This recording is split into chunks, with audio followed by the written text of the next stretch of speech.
إن الحمد لله نحمده ونستعينه ونستغفره ونعوذ بالله من شرور أنفسنا وسيئات أعمالنا من يهده الله فلا مضل له ومن يضلله فلا هادي له أشهد أن لا إله إلا الله وحده لا شريك له وأشهد أن محمدا عبده ورسوله يا أيها الذين آمنوا اتقوا الله حق تقاته ولا تموتن إلا وأنتم مسلمون اللهم صل وسلم وزد وبارك على نبينا محمد وعلى آله وأصحابه أجمعين. Kaum muslimin dan muslimah, para ikhwan dan akhwat, jamaah Masjid Al-Hidayah yang dirahmati oleh Allah, begitu pula seluruh kaum muslimin yang menyimak pengajian ini melalui radio Mas FM maupun streaming di media-media sosial. Semoga Allah Subhanahu wa Ta'ala senantiasa merahmati kita semuanya, menambahkan nikmat-Nya kepada kita dan menjauhkan kita dari berbagai musibah dan bencana. Allahumma amin. Para jamaah yang dirahmati Allah, alhamdulillah pagi ini kita berkumpul bersama di masjid yang kita cintai untuk bersama-sama saling mengingatkan dan memotivasi dalam kebaikan serta kebenaran. Bersama-sama mempelajari ilmu agama Islam guna meningkatkan iman dan takwa kita kepada Allah, mendekatkan diri kita kepada Allah Subhanahu wa Ta'ala. Maka kita berdoa kepada Allah, semoga usaha kita untuk belajar ini membuahkan ilmu yang bermanfaat untuk kita semuanya, dan semoga pula kegiatan kita bernilai amal soleh yang diterima oleh Allah Subhanahu wa Ta'ala. Allahumma amin. Para jamaah yang dirahmati oleh Allah, pagi ini kita melanjutkan pembahasan tentang zikir setelah sholat, atau tepatnya mengupas makna dan manfaat zikir setelah sholat. Tema ini kita angkat bersama untuk meningkatkan kualitas zikir kita kepada Allah. Saya yakin insya Allah mayoritas kita sudah rajin berzikir setelah sholat.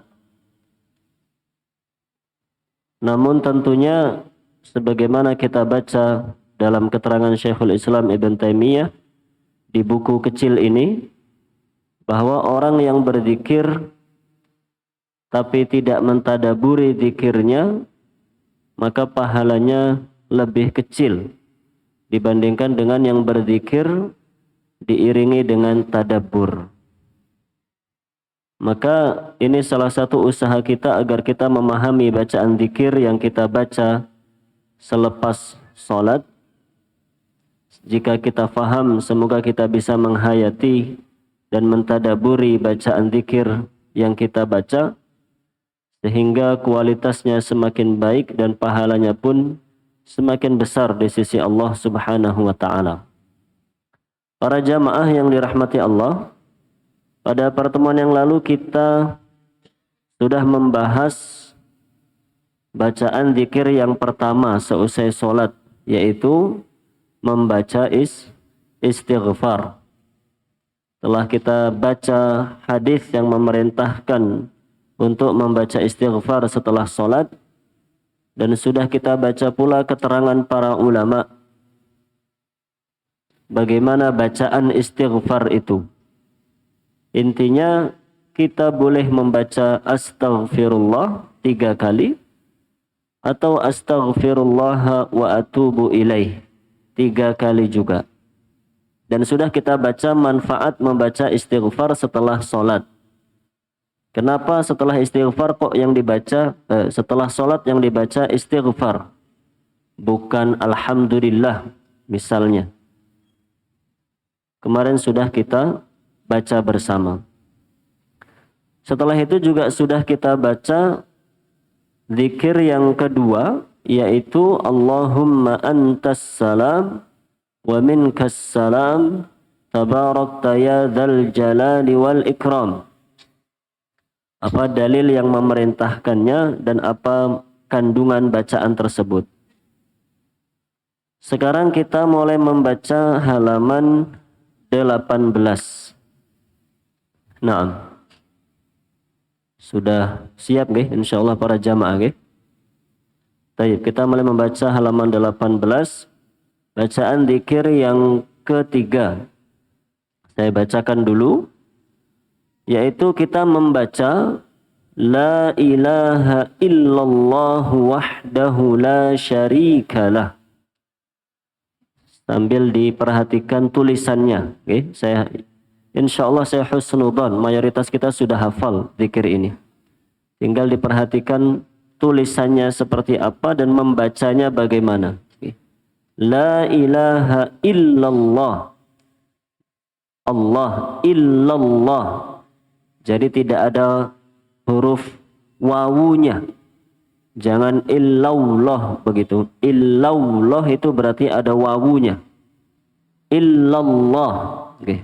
Lam langsung lam. Illallah.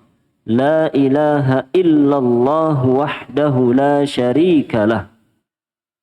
Lahul mulku wa lahul hamdu wa huwa ala kulli syai'in qadir. Allahumma la mani'a lima a'taita. Allahumma la mani'a lima a'taita. Wa la mu'tiya lima mana'ta. Wa la yanfa'u dzal jaddi minkal jaddu. Wa la yanfa'u dzal jaddi minkal jaddu. Sudah hafal nggih? Insyaallah nggih. Insyaallah mayoritas sudah hafal. Hafal belum? Hafal insyaallah. Kalau sudah hafal alhamdulillah. Kalau belum hafal maka dihafalkan. Itu bacaan ketiga setelah Allahumma antas salam nggih. Seperti itu tulisannya, silahkan diperhatikan dan dibaca. Apa arti bacaan ini para jamaah yang dirahmati oleh Allah? Artinya tiada Tuhan yang berhak disembah selain Allah. Itu tentu arti dari La ilaha illallah. Yang Maha Esa, wahdahu, yang Maha Esa, la syarikalah, tidak ada sekutu baginya. Baginya puji dan baginya kerajaan. Lahul mulku wa lahul hamdu. Baginya puji dan baginya kerajaan. Dia maha kuasa atas segala sesuatu. Wa huwa ala kulli syai'in qadir. Itu ikrar isinya nggih. Ikrar bahwa Allah Subhanahu wa taala satu-satunya zat yang berhak untuk diibadahi. Setelah itu kita berikrar lagi. Ya Allah, Allahumma, Allahumma artinya ya Allah. La mani'a lima a'taita. Tidak ada yang mencegah apa yang engkau berikan. Kalau engkau sudah memberikan maka tidak ada yang bisa mencegah atau menghalangi. Sebaliknya, dan tidak ada yang memberi apa yang engkau cegah. Wala mu'tiya lima mana'ta. Kalau engkau tidak ingin memberi, maka tidak ada seorang pun yang bisa memberi. Tidak berguna kemuliaan bagi pemiliknya. Wala yanfa'u dzal jaddi, begitu. Hanyalah darimu kemuliaan. Minkal jaddu. Hanyalah darimu kemuliaan. Itu arti bacaannya. Nanti akan kita baca lagi penjelasan lebih luasnya. Setelah itu kita sekarang akan mengetahui apa dalil disyariatkannya. Dalil disyariatkannya adalah, di situ belum saya harokati, nggih, bisa diharokati. Anil Mughirah ibni Syu'bah. Anil Mughirah ibni Syu'bah. Qal Inna nabiyya sallallahu alaihi wasallam Innan nabiyya sallallahu alaihi wasallam kana yaqulu fi duburi kulli salatin maktubatin fi duburi kulli salatin maktubatin fadzakara hadha du'a. Artinya, dari Mughirah bin Syu'bah berkata, dari Mughirah bin Syu'bah radhiyallahu anhu, dia berkata, sungguh dahulu Nabi sallallahu alaihi wasallam selalu membaca seusai sholat fardu, beliau menyebutkan zikir ini. Maksudnya membaca bacaan yang di atas, tidak ditulis ulang untuk menghemat kertas, begitu nggih. Jadi menurut Mughirah bin Syu'bah, Nabi sallallahu alaihi wasallam selalu membaca zikir tersebut seusai sholat fardu. Di situ saya tulis hadis riwayat Bukhari nomor 6615. Itu kurang tepat, nggih. Mohon dibenarkan. Hadis riwayat Bukhari nomor 844. 844 itu yang teksnya seperti yang kita baca barusan. Itu riwayat Bukhari nomor 844. Adapun yang riwayat Bukhari nomor 6615 itu bacaannya tidak selengkap ini. Sama-sama meriwayatkan zikir ini, hanya saja yang nomor 6615 tidak sepanjang ini, tidak selengkap ini riwayatnya. Dan Muslim nomornya sudah benar 593. Jadi para jamaah yang dirahmati oleh Allah Subhanahu wa taala, dengan membaca keterangan ini, kita mengetahui bahwa zikir yang kita baca itu betul-betul diajarkan oleh Rasulullah sallallahu alaihi wasallam. Pertama itu, karena berzikir itu ibadah dan kita hanya beribadah sesuai dengan contoh dari Rasulullah sallallahu alaihi wasallam. Banyak orang berzikir setelah sholat. Macam-macam yang dibaca, Masya Allah. Walaupun yang dibaca memang misalnya ayat Al-Quran yang dibaca. Yang dibaca juga tahlil atau yang lain-lain yang dibaca. Naam. Tapi tentu kita harus memastikan bahwa benarkah Rasulullah SAW mengajarkan itu atau tidak. Karena ibadah kita hanya akan diterima oleh Allah jika sesuai tuntunan beliau. Lah baru saja kita sudah membaca hadisnya sahih riwayat Imam Bukhari dan Muslim bahwa bacaan ini diajarkan oleh Rasulullah sallallahu alaihi wasallam. Oke. Maka monggo kita berusaha mengamalkan zikir ini. Oke, mengamalkan zikir ini supaya kita betul-betul menjadi umat yang mengikuti petunjuk Rasulullah sallallahu alaihi wasallam. Nah, sekarang kita sudah tahu bacaannya seperti apa, artinya apa, dan dalilnya apa. Oke? Karena ibadah harus sesuai dengan petunjuk Rasulullah sallallahu alaihi wasallam. Sekarang kita baca apa kandungan zikir tersebut. Ini penting dan ini inti kajian kita.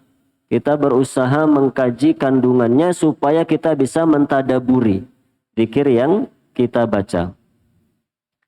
Kandungannya, pertama bacaan la ilaha illallah. La ilaha illallah ini adalah kalimat tauhid. Syahadat kita. Itu disebut dengan kalimat tauhid. Disebut juga dengan kalimat ikhlas. Dan beberapa nama yang lain. Mengandung nafi itu ingkar. Kata yang fungsinya untuk ingkar, yaitu kata la ilaha. La ilaha yang artinya tidak ada Tuhan yang berhak disembah dengan benar. Itu ikrar kita bahwa kita mengingkari semua yang disembah selain Allah Subhanahu wa ta'ala. La ilaha itu ingkar atau nafi. Kemudian yang kedua, kalimat tauhid ini mengandung isbat. Isbat itu ikrar, yaitu kita mengikrarkan illallah, kecuali Allah Subhanahu wa ta'ala, dialah satu-satunya zat yang berhak untuk diibadahi.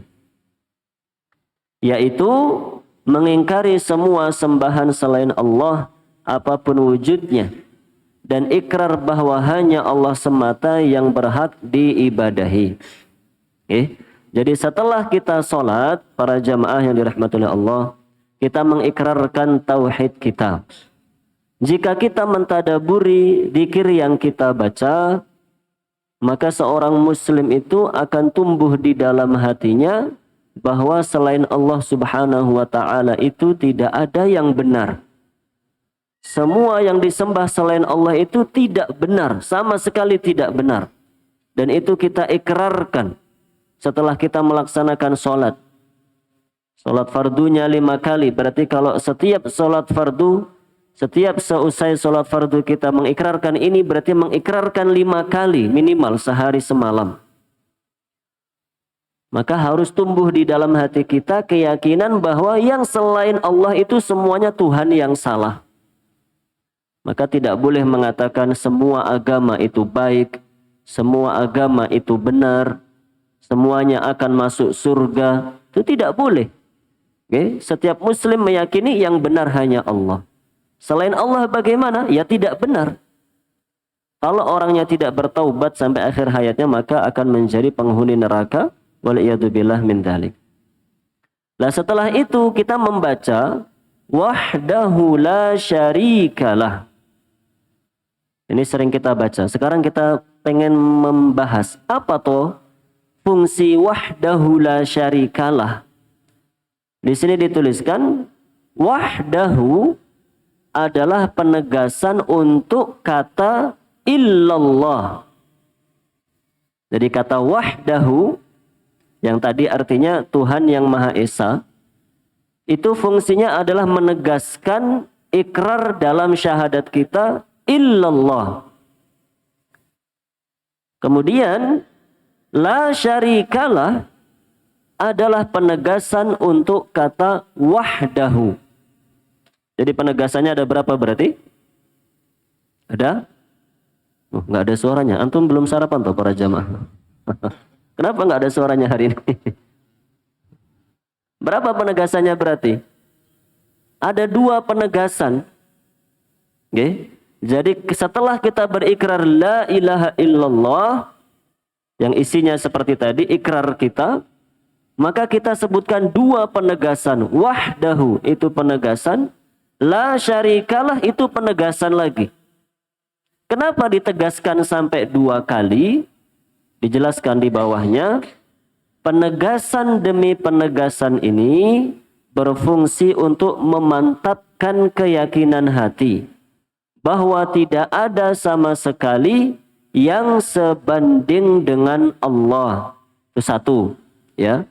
Kita mengingkari bahwa tidak ada sama sekali zat yang sebanding dengan Allah. Kita tegaskan 2 kali itu supaya mantap di dalam hati kita, tidak ada yang sebanding dengan Allah sama sekali. Sebanding dalam hal apanya? Dalam segala-galanya. Dalam segi zatnya, tidak ada yang sebanding dengan Allah. Dari segi kekuasaannya, tidak ada yang sebanding dengan Allah. Makanya tidak boleh orang muslim kok meyakini ada perempatan angker, ada rumah angker, pohon angker, kuburan angker. Kalau lewat tidak permisi kita dapat musibah. Berarti itu meyakini bahwa ada selain Allah yang punya kuasa sama seperti Allah bisa memberi musibah. Itu tidak boleh. Sama juga seorang muslim tidak boleh meyakini Tidak ada jimat yang kalau kita simpan rezeki kita lancar. Tidak ada jimat kalau kita simpan jodoh akan datang. Atau yang kemarin viral. Tidak ada foto yang kalau kita pajang di WA rezeki kita akan lancar, begitu kan? Pada ngikuti atau tidak? Ada foto yang minta dipajang fotonya di profil WhatsApp kita supaya rezeki kita lancar. Itu syirik. Dan banyak yang ketawa ketiwi, begitu kan? Masya Allah. Padahal itu syirik para jamaah. Meyakini kalau kita memajang foto seseorang, rezeki kita lancar. Berarti meyakini bahwa ada selain Allah yang bisa mengatur rezeki kita. Itu kan musibah. Itu kesyirikan. Karena meyakini ada yang sebanding dengan Allah. Walaupun orangnya tidak mengatakan saya menyembah dia. Memang tidak ada orang mengatakan saya menyembah foto itu. Tapi kan yang dijadikan patokan hatinya. Ketika hatinya meyakini dengan memajang foto itu rezekinya akan lancar. Berarti dia meyakini foto itu seperti Allah. Bisa mengatur rezeki dia. Lah itu perbuatan syirik. Tapi banyak yang tidak tahu. Maka fungsi kita mengikrarkan wahdahu la syarikalah. Supaya tidak ada keraguan di dalam hati kita. Tidak ada selain Allah yang bisa mengatur hidup kita. Pertama itu kita mengingkari, menegaskan tidak ada yang sebanding dengan Allah. Terus baik dalam sifat rububiyah atau ketuhanan, uluhiyah maupun nama dan sifatnya. Jadi yang tidak ada sebanding dengan Allah itu baik dalam sifat rububiyah. Rububiyah itu berarti sifat ketuhanan. Yang kita contohkan tadi namanya sifat rububiyah, mengatur rizki, memberi musibah, memberi jodoh, itu namanya sifat rububiyah. Uluhiyah itu berarti ibadah kita. Tidak ada satu pihak pun, satu sosok pun yang berhak kita beri ibadah kepadanya. Baik ibadah berupa sujud, baik ibadah berupa rasa cinta di dalam hati kita, baik ibadah berupa rasa takut di dalam hati kita, tidak ada yang berhak untuk kita berikan ibadah kepadanya. Maupun nama dan sifatnya, itu terlebih-lebih lagi. Tidak ada yang nama dan sifatnya seperti Allah. Itu masih yang pertama, kita mengingkari ada yang sebanding dengan Allah. Lalu, tidak ada pula yang menjadi penolongnya dalam mengatur alam semesta. Ini juga penting para jamaah. Hal kedua yang kita ingkari dengan membaca wahdahu la syarikalah, kita mengingkari kalau ada orang meyakini ada penolong-penolong bagi Allah. Dan itu banyak yang meyakini seperti itu. Banyak yang meyakini seperti itu. Para jamaah mungkin pernah mendengar. Jazakallah khairan. Para jamaah mungkin pernah mendengar orang yang meyakini Allah itu kalau mau mencabut nyawa seseorang, dia minta izin dulu sama gurunya, begitu kan? Untuk pernah mendengar seperti itu? Guru saya itu si A, si B, si C, gelarnya macam-macam, Masya Allah. Gelarnya macam-macam. Kalau Allah itu pengen mencabut nyawa seseorang, minta izin dulu sama guru saya. Itu keyakinan syirik. Berarti meyakini Allah itu butuh penolong. Allah tidak akan bisa bertindak kecuali kalau ditolong sama si orang itu tadi. Itu keyakinan syirik. Kita mengikrarkan dalam zikir kita bahwa yang seperti itu tidak ada sama sekali. Atau sebaliknya, ada yang meyakini Allah sudah mewafatkan seseorang karena diprotes sama gurunya, dihidupkan lagi. Masya Allah. Pernah dengar antum kan?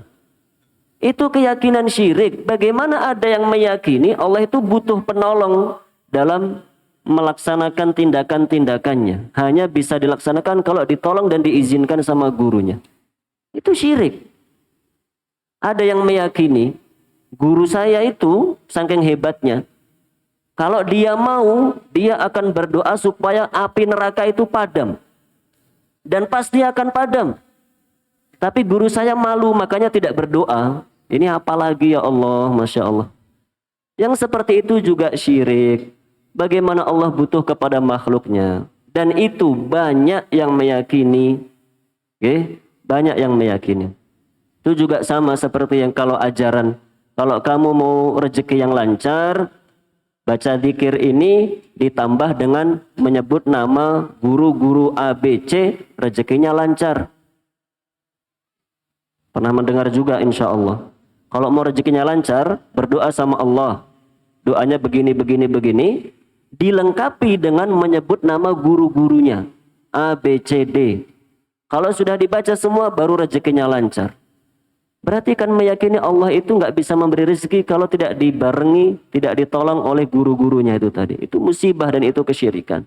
Dan kita mengikrarkan bahwa itu tidak benar adanya. Okay? Dan yang ketiga, atau penyempurna ciptaannya. Jadi bacaan wahdahu la syarikalah mengingkari tiga hal itu. Tidak ada yang sebanding dengan Allah. Tidak ada yang menjadi penolong Allah. Dan yang ketiga, tidak ada yang menjadi penyempurna ciptaan Allah. Yang Allah ciptakan semuanya sudah sempurna. Tanpa perlu minta izin kepada siapapun. Tanpa ada seorang pun yang bisa menyempurnakan. Karena yang Allah ciptakan sudah sempurna. Okay? Dan banyak yang meyakini bahwa ciptaan Allah tidak sempurna. Kalau tidak ada guru A, guru B. Kalau tidak ada wali A, wali B. Dan seterusnya. Maka para jamaah yang dirahmati oleh Allah, coba dihayati, Masya Allah. Bacaan yang kita baca setiap selesai sholat, itu mengajarkan kita agar menjadi hamba-hamba yang bertauhid kepada Allah. Akan bermanfaat bacaan ini kalau kita memahami dan mengamalkan.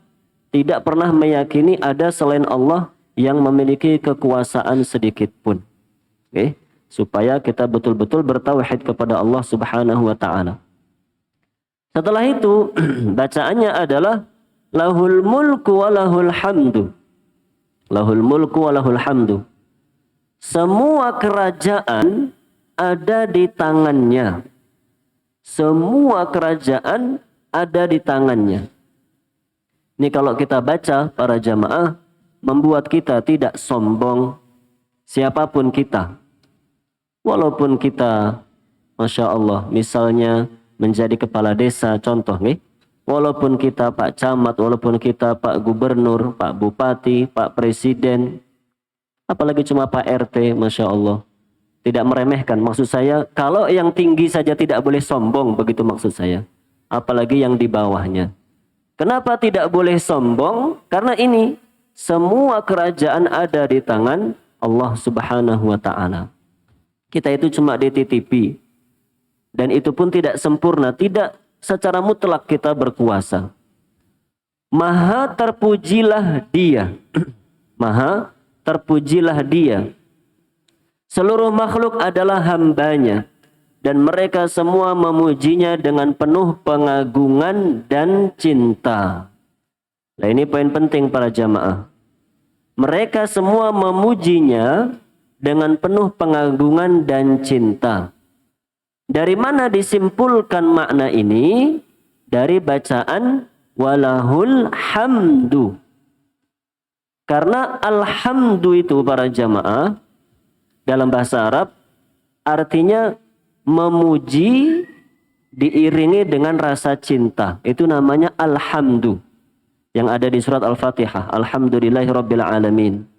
Yang kita baca juga lahul mulku walahul hamdu. Hamdu itu memuji tapi diiringi dengan rasa cinta. Itu namanya hamdu. Ada kata lain dalam bahasa Arab bunyinya al-madhu. Al-madhu. Mim dal ha. Al-madhu. Itu artinya juga memuji tapi tidak diiringi dengan rasa cinta. Jadi dalam bahasa Arab dibedakan. Kalau kita memuji dengan penuh rasa cinta namanya hamdu. Contohnya kita memuji anak kita. Okay. Anak kita kok pinter, anak kita nurut, anak kita rajin membaca Quran. Kita memuji, oh solehahnya, oh solehnya, oh pinternya. Kita memuji diiringi dengan rasa cinta. Itu namanya hamdu.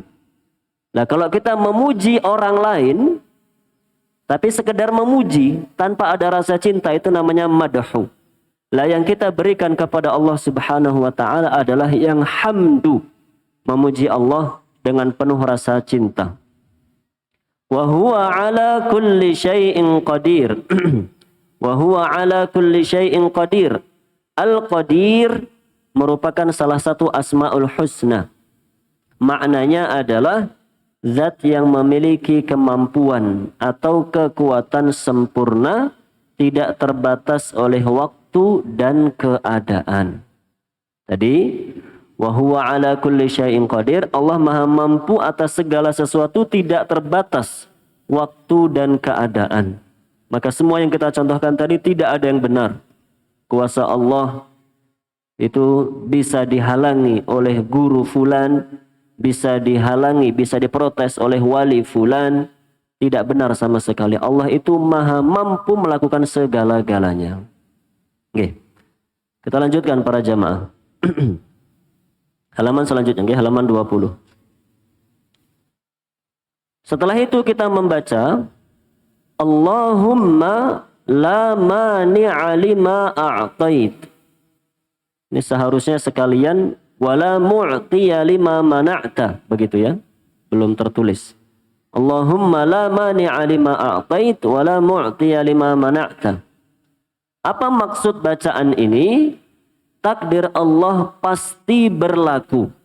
Tadi kan artinya begini ya. Allahumma la mani'a lima a'tait. Ya Allah, tidak ada yang mencegah apa yang ingin engkau berikan.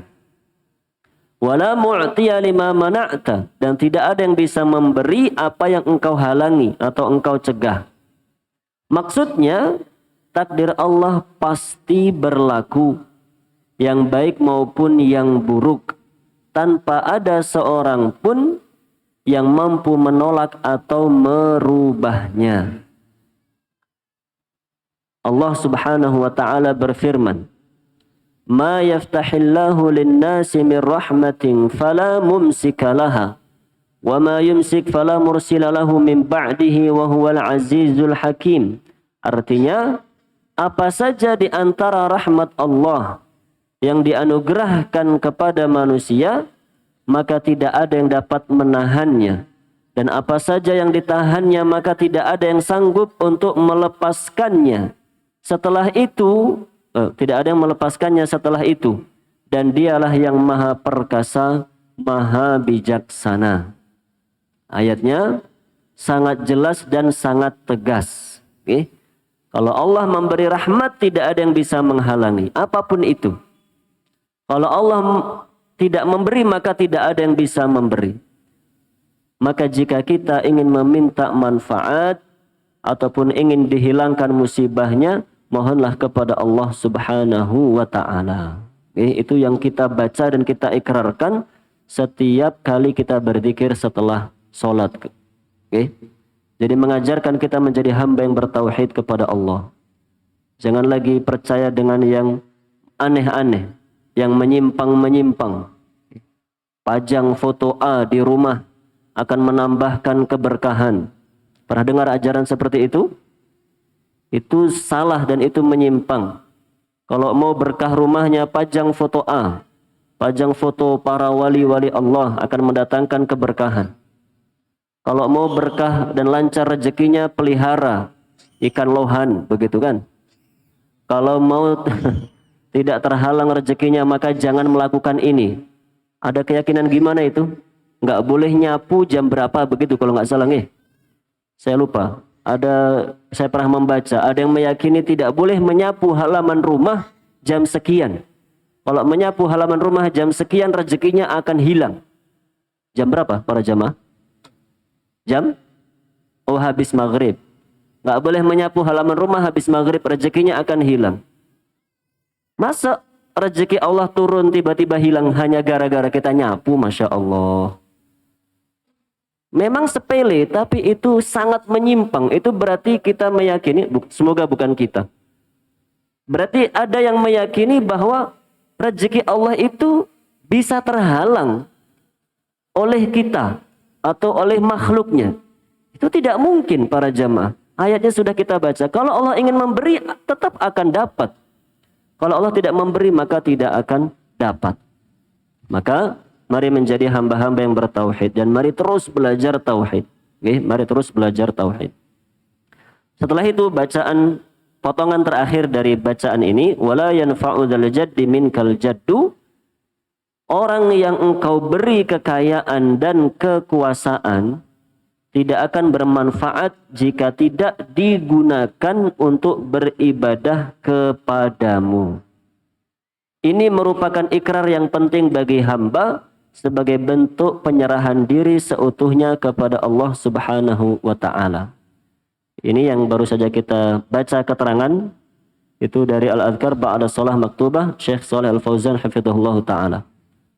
Jadi para jamaah yang dirahmati Allah, yang terakhir itu tadi, wala yanfa'u dzal jaddi minkal jaddu. Kita mau punya kekayaan, mau punya jabatan, punya tubuh yang kekar, Masya Allah, punya anak keturunan yang banyak, punya relasi dengan orang-orang penting, itu nggak bermanfaat kalau kita tidak menjadi hamba yang taat kepada Allah. Nggak bisa dengan semua yang kita miliki itu kemudian nanti di akhirat kita menebus dosa-dosa kita. Tidak bisa.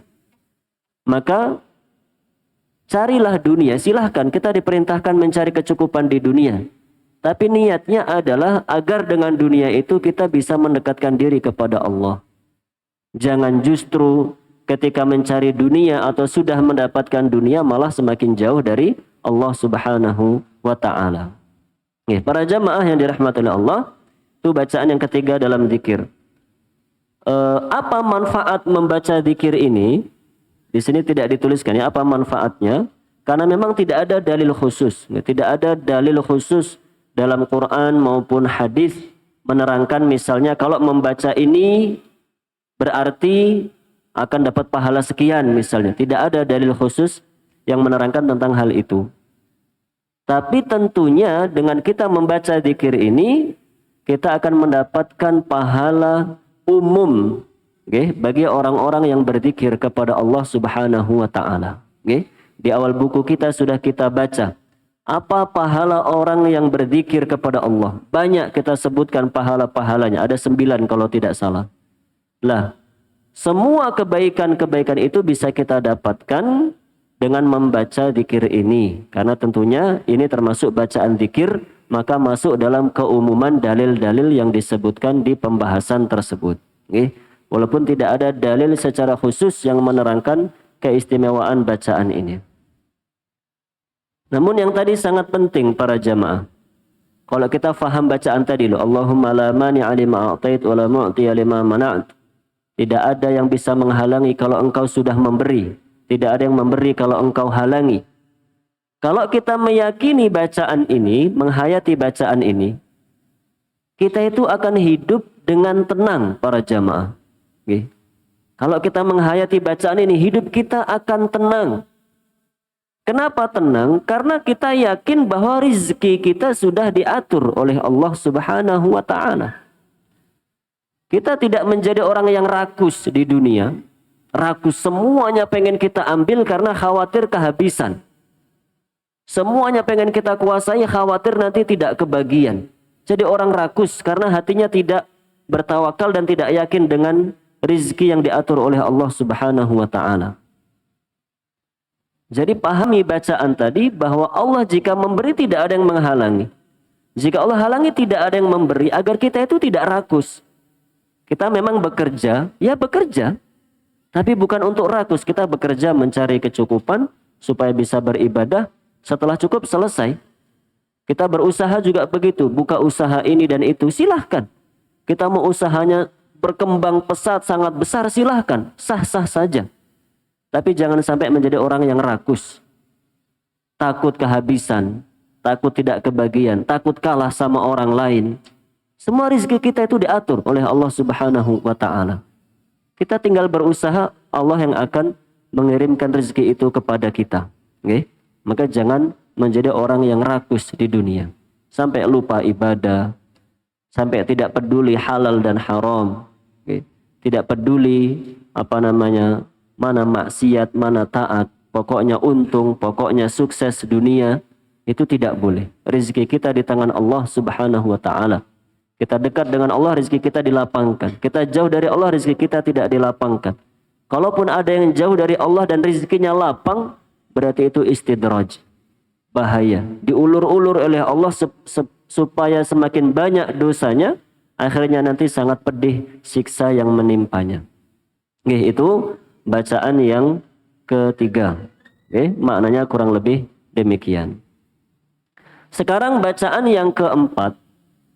Bacaan yang keempat ini setengahnya itu sama dengan bacaan yang ketiga. Tapi setengahnya lagi itu beda dengan bacaan yang tadi. Monggo, Syekh, dibaca, Syekh. Bacaan yang keempat, La ilaha illallah wahdahu la syarikalah, lahul mulku wa lahul hamdu wa huwa ala kulli syai'in qadir. La haula wa la quwwata illa billah. La ilaha illallah wa la na'budu illa iyyah. Lahun ni'matu wa lahul fadlu wa lahul thana'ul hasan. La ilaha illallah mukhlishina lahuddin walau karihal kafirun. Artinya tiada Tuhan yang berhak disembah selain Allah yang Maha Esa. Tidak ada sekutu baginya. Baginya puji dan baginya kerajaan. Dia Maha Kuasa atas segala sesuatu. Tidak ada daya dan kekuatan kecuali dengan pertolongan Allah. Tiada Rob yang berhak disembah kecuali Allah. Kami tidak menyembah kecuali kepadanya. Baginya nikmat, anugerah dan pujaan yang baik. Tiada Rob yang hak disembah kecuali Allah. Dengan memberikan ibadah kepadanya, sekalipun orang-orang kafir benci. Na'am, jazakallah khairan. Sudah hafal para jamaah? Kalau belum hafal, nanti dihafalkan. Itu bacaan setelah zikir yang sahih dan diajarkan oleh Rasulullah Sallallahu Alaihi Wasallam. Tidak perlu saya ulangi bacaannya, semuanya bisa membaca di bukunya masing-masing.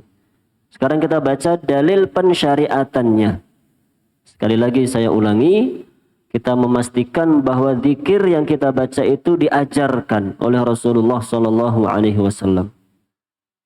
Bukan hanya karena kita menganggapnya baik, bukan hanya karena kita mengikuti orang tua kita atau yang lain, tapi kita mengikuti Rasulullah Sallallahu Alaihi Wasallam. Dalil yang mensyariatkan agar kita membaca ini setelah sholat, an Abdullah bin Zubair. Silahkan jika ingin diharokati. An Abdullah bin Zubair radhiyallahu anhu. Annahu kana yaqulu fi duburi kulli salatin hina yusallim. Annahu kana yaqulu fi duburi kulli salatin hina yusallimu. Fadzakara hadha du'a. Wa qala kana Rasulullah sallallahu alaihi wasallam yuhallilu bihinna fi duburi kulli salatin. Artinya dari Abdullah bin Zubair radhiyallahu anhu bahwa beliau selalu membaca seusai salat, beliau menyebutkan zikir di atas. Jadi Abdullah bin Zubair setiap selesai salat membaca zikir di atas. Dan beliau berkata, dahulu Rasulullah sallallahu alaihi wasallam selalu membaca tahlil itu setiap selesai sholat. Kenapa redaksinya membaca tahlil itu? Karena lihat bacaan di atas, tahlilnya sampai 3 kali. Ada 3 kali la ilaha illallah. Di depan ada la ilaha illallah, di tengah ada la ilaha illallah, menjelang akhir juga ada la ilaha illallah lagi. Hadisnya sahih, riwayat Imam Muslim. Jadi monggo, yang belum hafal bisa dihafalkan nanti di rumah masing-masing. Yang sudah hafal diteruskan membaca bacaan itu, karena itu betul-betul diajarkan oleh Rasulullah Sallallahu Alaihi Wasallam. Apa kandungan bacaan ini? Halaman selanjutnya. Yang di awal itu sama dengan bacaan sebelumnya, maka tidak perlu kita ulangi. Langsung ke bacaan yang di tengah. La haula wa la quwwata illa billah. Sudah tahu semua artinya pasti, nggih? La haula wa la quwwata illa billah. Tidak ada daya dan upaya kecuali dengan izin Allah Subhanahu wa taala. Itu arti la haula wala quwata illa billah. Apa makna bacaan ini? Tidak ada seorang pun yang mampu mengatur urusannya atau merubah keadaannya kecuali dengan izin dan pertolongan Allah. Itu maksud bacaan kita para jamaah. La haula wala quwata illa billah. Bahwa kita sendiri itu nggak bisa mengatur urusan kita kalau tidak dibantu dan diizinkan oleh Allah. Maka kalau punya target, punya keinginan, punya rencana, mintalah tolong kepada Allah. Lah kita itu sering tidak minta tolong kepada Allah. Keluar rumah lupa tidak baca bismillah, tawakkaltu 'ala Allah, la haula wala quwata illa billah. Karena merasa wong saya keluar rumah cuma ke warung sebelah, Ustaz. Saya cuma ke warung sebelah tuh nggak butuh pertolongan Allah, cuma ke situ tok.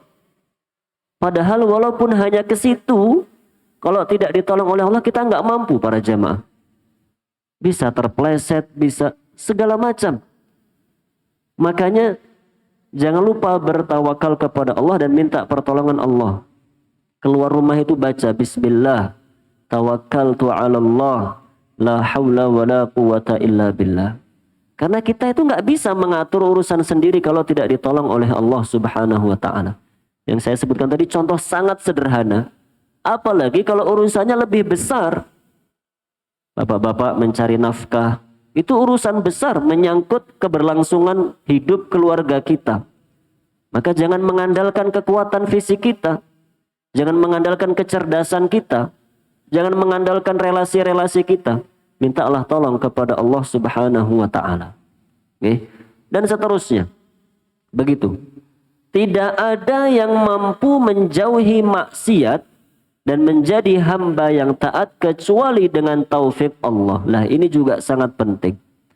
Kita itu bisa sholat, bisa baca Quran, bisa menjadi hamba yang soleh dengan pertolongan Allah Subhanahu wa ta'ala. Sebaliknya kita itu bisa jauh dari perbuatan dosa, itu juga dengan pertolongan Allah. Maka mintalah tolong selalu kepada Allah Subhanahu wa ta'ala. Jangan merasa jangan merasa saya sudah lama kenal manhaj yang benar. Saya pasti akan jadi hamba yang taat sampai akhir hayat. Tidak ada yang menjamin para jamaah. Allah bisa kapan saja membelokkan hati kita dan mencabut hidayahnya. Yang dulu rajin sekali belajar ilmu agama tiba-tiba jadi ahli maksiat. Ada yang seperti itu. Makanya jangan pernah lupa minta tolong kepada Allah Subhanahu wa ta'ala. Wala na'budu illa iyyah merupakan ikrar bahwa semua ibadah hanya ditunjukkan untuk Allah Subhanahu wa ta'ala, bukan yang lain. Sama seperti tadi. Lahun ni'matu wa lahul fadlu wa lahul thana'ul hasan. Merupakan pengakuan bahwa semua nikmat dan karunia adalah bersumber dari Allah. Maka dialah satu-satunya zat yang berhak dipuji dengan segala pujian dan sanjungan karena kesempurnaan zat, nama dan sifatnya. Mukhlisina lahuddina walau karihal kafirun. Penegasan bagi syahadat yang telah diikrarkan bahwa sang hamba betul-betul hanya akan tunduk dan patuh kepada Allah sekalipun, ini penting, sekalipun harus berbenturan dengan musuh-musuh Allah, orang-orang kafir dan orang-orang yang suka dengan orang kafir. Ini ikrar yang penting para jamaah dalam hidup kita. Bahwa kita akan tetap beribadah dan taat kepada Allah walaupun akan berbenturan, berseberangan, bersitegang dengan orang kafir. Ataupun orang-orang munafik, orang fasik yang sukanya membantu orang kafir. Nah, ini penting untuk kita tanamkan di dalam hati kita. Bahwa ketika kita menjadi hamba yang soleh dan taat, itu akan banyak musuh kita. Orang kafir memusuhi, munafik memusuhi, fasik memusuhi, ahlu bid'ah memusuhi. Akan sangat banyak yang memusuhi kita kalau kita jadi orang soleh dan orang yang taat. Tapi kita berikrar bahwa sekalipun mereka memusuhi, saya akan terus menjadi hamba yang taat kepada Allah. Karena itu tujuan hidup saya. Jadi itu yang kita ikrarkan kepada Allah ketika kita berzikir setelah sholat. Maka jangan mudah melempem. Okay? Jangan mudah melempem.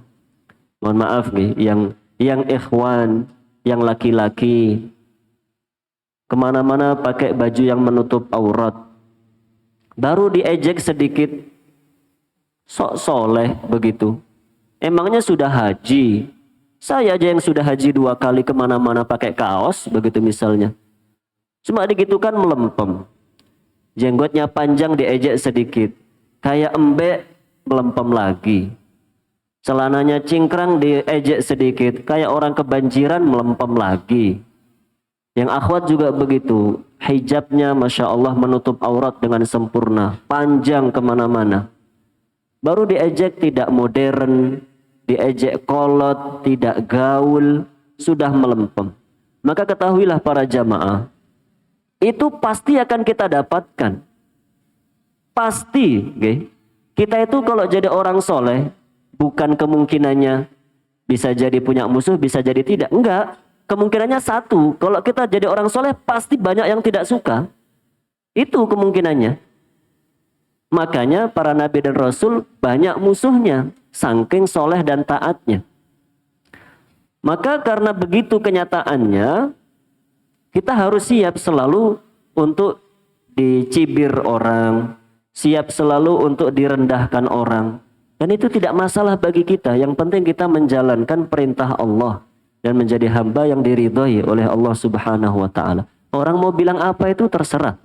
Yang penting kita berusaha bahwa yang kita amalkan itu benar. Itu dulu yang harus dipastikan. Okay? Bukan tidak benar tapi diamalkan. Kalau kita sudah yakin itu benar, mau orang bilang apa silahkan. Saya mencari ridho Allah Subhanahu wa ta'ala. Begitu para jamaah. Lah bacaan ini, bacaan ketiga ini yang cukup panjang itu, juga tidak ada hadis atau ayat yang menerangkan secara khusus nih apa fadilahnya. Misalnya kalau baca ini dapat pahala sekian, tidak ada. Tapi begini, karena di dalamnya ada bacaan la haula wala quwata illa billah, okay? Kan tadi di dalamnya ada bacaan itu, la haula wala quwata illa billah. Maka kita berharap semoga termasuk dalam hadis. Ada hadis di mana Rasulullah sallallahu alaihi wasallam memerintahkan Abu Musa al-Ash'ari. Beliau memerintahkan Abu Musa al-Ash'ari, ya Abdullah ibn Qais. Wahai Abdullah bin Qais, itu namanya Abu Musa al-Ash'ari. Ala adulluka ala kalimatin hiya kanzun min kunuzil jannah. Maukah aku tunjukkan bacaan yang menjadi harta karun di surga nanti, yaitu membaca la haula wala quwata illa billah. Okay? Jadi karena bacaannya adalah haula wala quwata illa billah, maka kita berharap semoga termasuk dalam hadis itu. Hadis tadi, hadisnya sahih riwayat Imam Bukhari dan Imam Muslim. Bahwa membaca la haula wala quwata illa billah itu adalah harta karun kita di dalam surga. Maka jangan malas-malas untuk membaca zikir tersebut. Kita lanjutkan, nggih? Masih kuat toh para jamaah? Sekarang ini yang insya Allah sangat bermanfaat di pertemuan kita kali ini. Membaca tasbih, tahmid, dan takbir. Berapa kali kita baca, bagaimana cara membacanya, bagaimana cara menghitungnya, itu semua diterangkan dalam hadis Rasulullah Sallallahu Alaihi Wasallam. Monggo Syekh, dibaca Syekh. Yang kelima, membaca tasbih, tahmid, dan takbir. Tasbih adalah subhanallah, tahmid adalah alhamdulillah, sedangkan takbir adalah Allahu Akbar. Jumlah bacaan tasbih, tahmid, dan takbir yang terdapat dalam sunnah. Terdapat beberapa riwayat, di antaranya yang pertama membaca tasbih 33 kali, tahmid 33 kali, dan takbir 33 kali. Lalu menggenapkan bilangannya menjadi 100 dengan mengucapkan La ilaha illallah wahdahu la syarikalah, lahul mulku wa lahul hamdu wa huwa ala kulli syai'in qadir. Ini insyaallah yang familiar dan sering kita amalkan. Tasbih, tahmid, takbir masing-masing 33, totalnya 99 digenapkan dengan la ilaha illallah wahdahu la syarikalah lahul mulku wa lahul hamdu wa huwa ala kulli syai'in qadir. Dalilnya adalah di situ disebutkan hadisnya. Langsung artinya, monggo.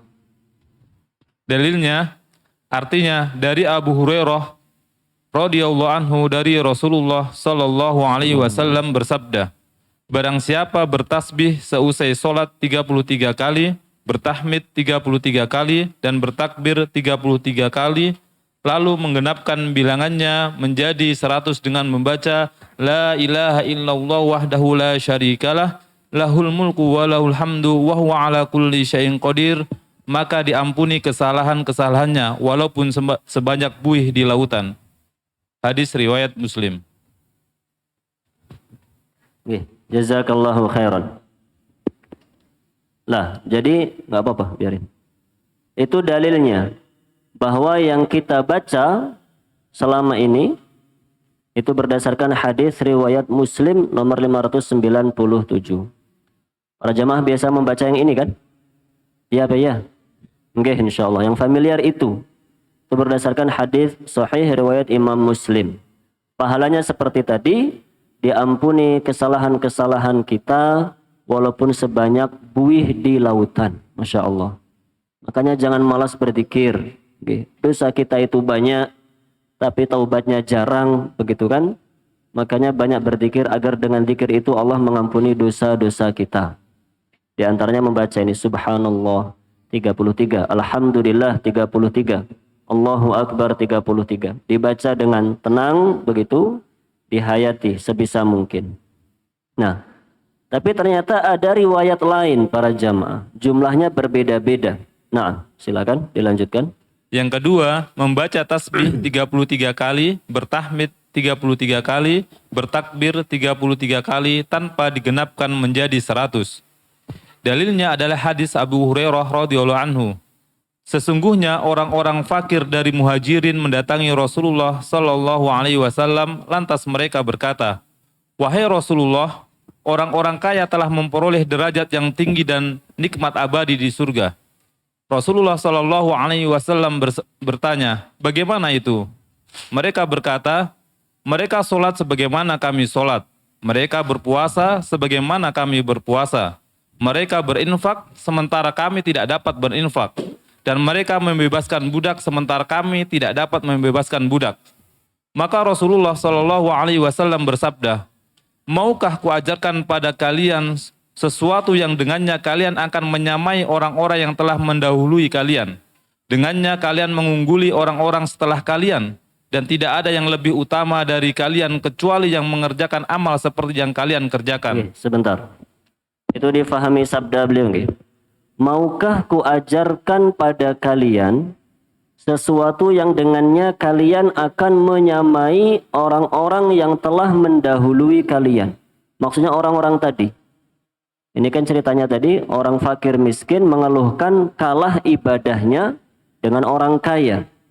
Dan kata Rasulullah, beliau akan mengajarkan bacaan kalau kita baca, kita bisa menandingi ibadahnya orang-orang soleh.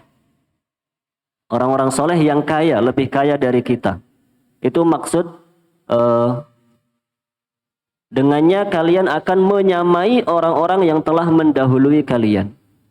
Kita ibadah dengan hartanya tidak banyak, mereka ibadah dengan hartanya banyak. Tapi kita bisa menyamai mereka kalau membaca zikir berikut ini. Kemudian beliau juga mengatakan, dengannya kalian mengungguli orang-orang setelah kalian. Maksudnya, dengan membaca zikir berikut ini, kita akan lebih banyak pahalanya dibandingkan dengan orang yang tidak membacanya. Akan lebih besar pahala kita dibandingkan orang yang tidak membacanya. Dan tidak ada yang lebih utama dari kalian kecuali yang mengerjakan amal seperti yang kalian kerjakan. Masya Allah. Itu janji beliau. Oke, monggo dilanjutkan.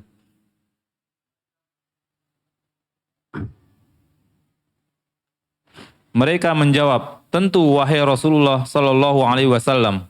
Beliau bersabda, "Bacalah tasbih takbir dan tahmid masing-masing 33 kali setiap kali selesai sholat.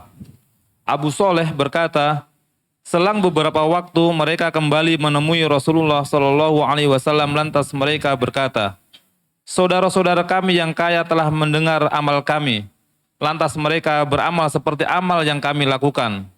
Maka Rasulullah Shallallahu Alaihi Wasallam bersabda, itu karunia Allah yang Ia berikan kepada siapapun yang Ia kehendaki. Hadis riwayat Muslim nomor 934.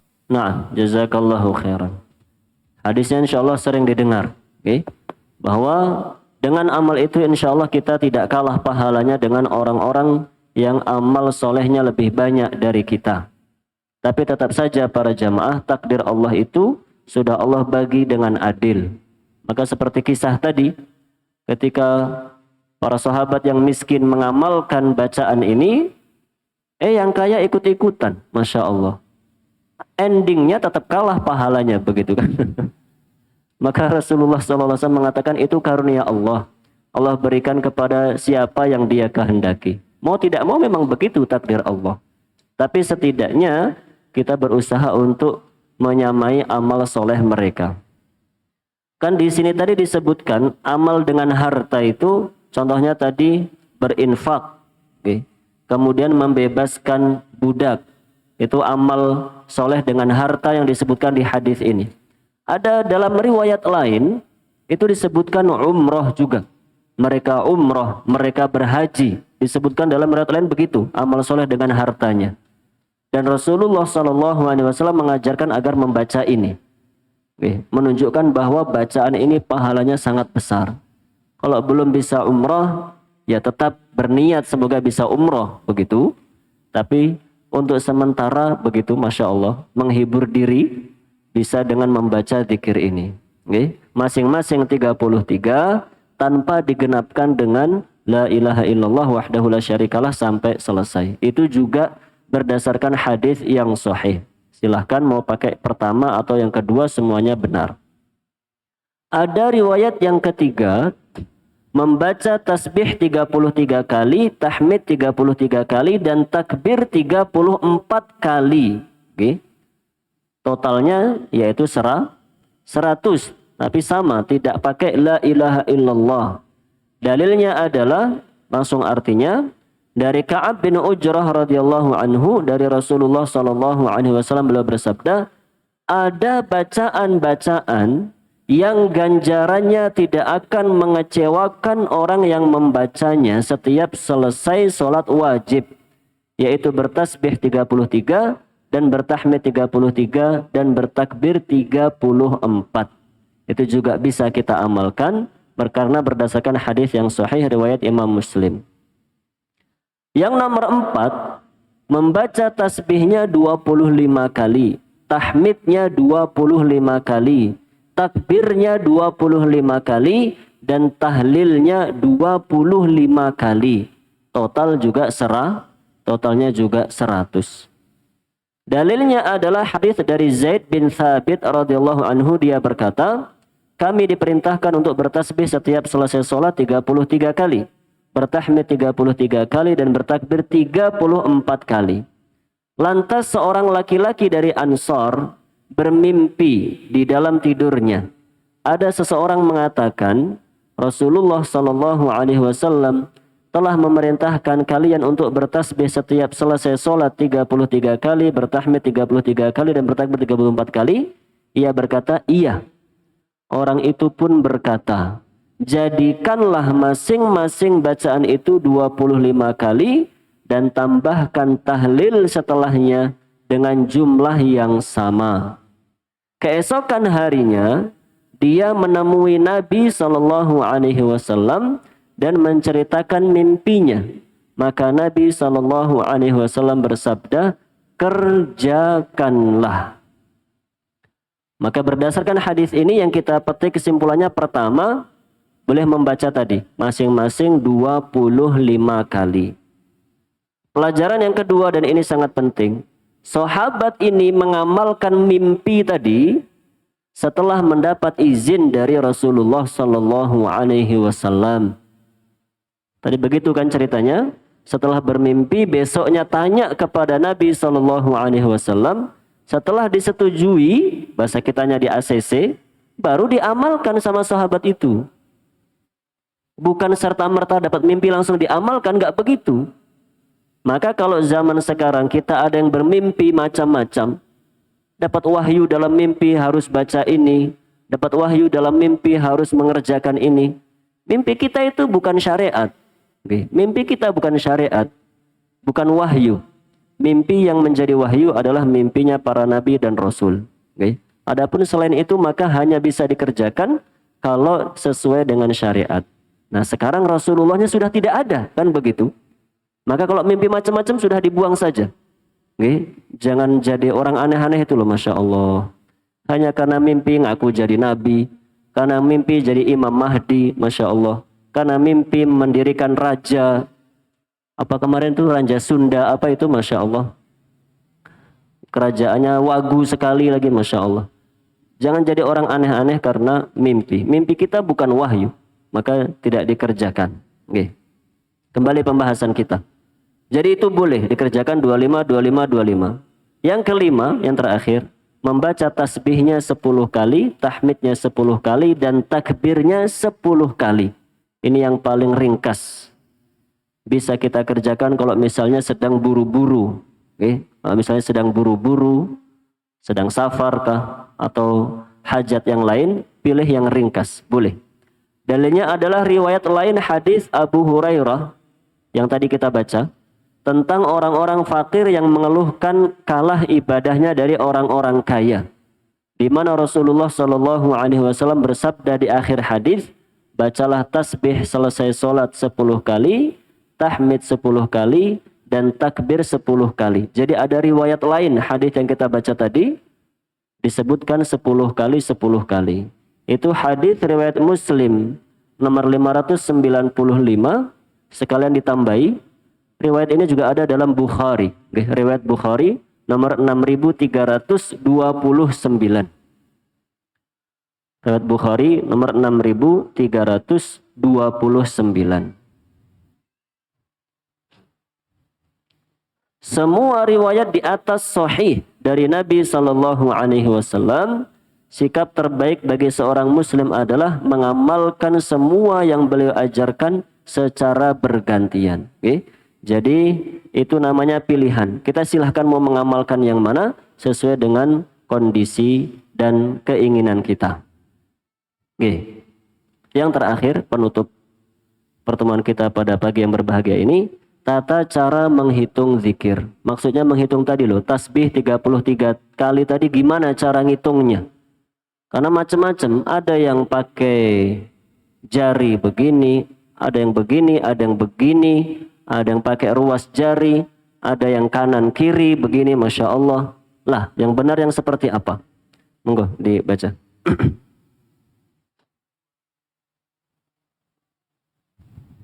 Yang kedua, tata cara menghitung zikir. Sebaiknya menghitung zikir-zikir di atas dengan jari-jari tangan. Karena jari-jari itu kelak akan menjadi saksi atas amal soleh yang dikerjakan pemiliknya. Sebagaimana telah diajarkan oleh Nabi Sallallahu Alaihi Wasallam kepada sahabiat. Alaikunna bitasbih wa tahlil wa takdis wa'qidna bil anamila fa innahunna mas'ulat mastangqatat. Artinya, hendaklah kalian membaca tasbih, tahlil, dan takdis. Subhanal malikil kudus. Hitunglah dengan jari-jari kalian. Sesungguhnya mereka akan ditanya dan akan berbicara di akhirat. Hadis riwayat Tirmidzi 3583. Disunahkan menggunakan jari jemari tangan kanan berdasarkan keumuman hadis Aisyah radhiyallahu anha. Kana Nabi sallallahu alaihi wasallam yu'jibuhu at-tayammunu fi tana'ulihi wa tarajjulihi wa tahurihi wa fi sya'nihi kullihi. Artinya Nabi sallallahu alaihi wasallam suka mendahulukan anggota tubuh yang kanan ketika menggunakan alas kaki menyisir rambut, bersuci dan segala urusannya. Hadis riwayat Bukhari dan Muslim. Oke. Jadi begini para jamaah yang dirahmati oleh Allah. Tadi disebutkan di awal keterangannya, sebaiknya menghitung zikir dengan jari. Karena itulah yang dicontohkan dan diperintahkan oleh Rasulullah sallallahu alaihi wasallam.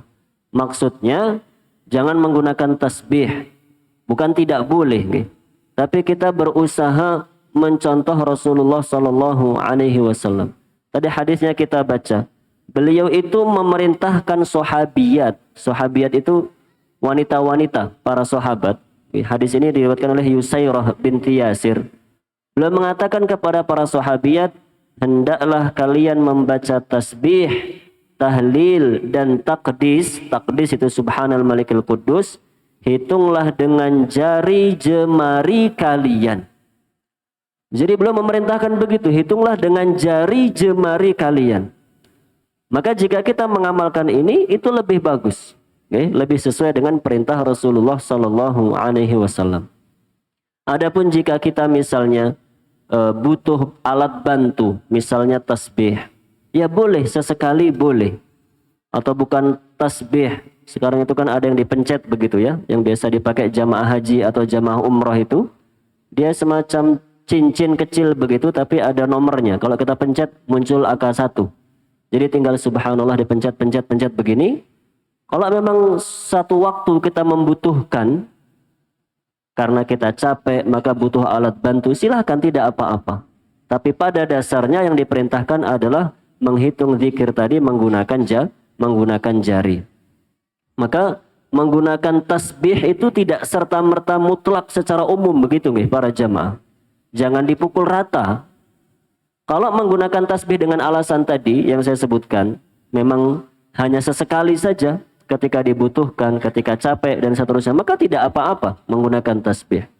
Yang menjadi bid'ah itu kalau sampai diyakini, ada keyakinan ya zikir itu harus pakai tasbih. Kalau tidak pakai tasbih maka tidak bagus zikirnya. Okay. Kalau sampai ada keyakinan ya zikir itu yang benar pakai tasbih, atau ada keyakinan zikir itu lebih besar pahalanya kalau pakai tasbih. Sampai diyakini ada tasbih keramat dan seterusnya, toh dilelang, ini tasbihnya guru saya, harganya 5 juta, Masya Allah. Dan dibeli sama orang, Masya Allah. Lah, kalau ada keyakinan seperti itu baru salah.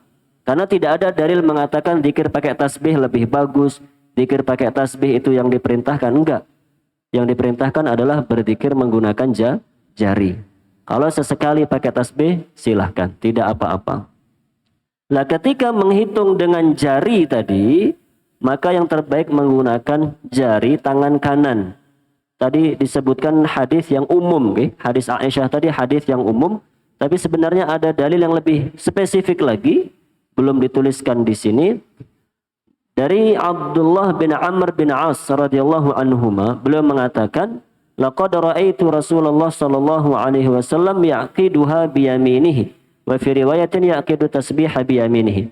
Abdullah bin Amr bin As itu mengatakan, saya melihat Rasulullah sallallahu alaihi wasallam menghitung zikir dengan jari tangan kanannya. Riwayat Abu Dawud dan Tirmidzi. Jadi keterangannya begitu para jamaah. Menghitung zikir itu pakai jari tangan kanan. Itu yang dicontohkan oleh Rasulullah sallallahu alaihi wasallam. Bukan kanan dan kiri, okay? Walaupun boleh saja, silahkan. Kalau mau kanan dan kiri boleh.